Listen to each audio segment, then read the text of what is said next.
તમિલનાડુમાં એક સગીર બાળકી સાથે ક્રૂરતાનો મામલો સામે આવ્યો છે। રાજ્યના વેલાકવિલમાં ધાર્મિક શોભાયાત્રામાં ભાગ લેવા આવેલી એક 17 વર્ષની છોકરીનું 7 લોકોએ કથિત રીતે અપહરણ કરીને સામૂહિક બળાત્કાર ગુજાર્યો હતો।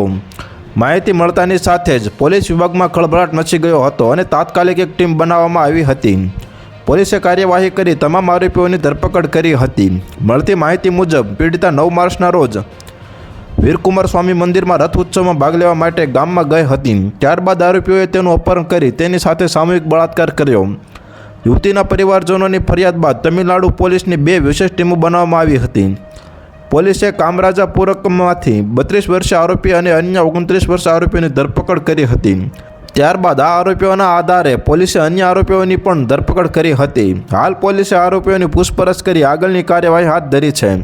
તો હાલ અત્યાર માટે આટલું જ મિત્રો। ફરી મળીએ નવી અપડેટ સાથે। તે પહેલાં વિડીયોને લાઇક કરી ગુજરાત ટોપ ન્યૂઝ ચેનલને સબસ્ક્રાઇબ કરો અને પાછા આવેલું બેલ આઇકન પણ દબાવો, જેથી તમને નવી ખબરો મળતી રહે।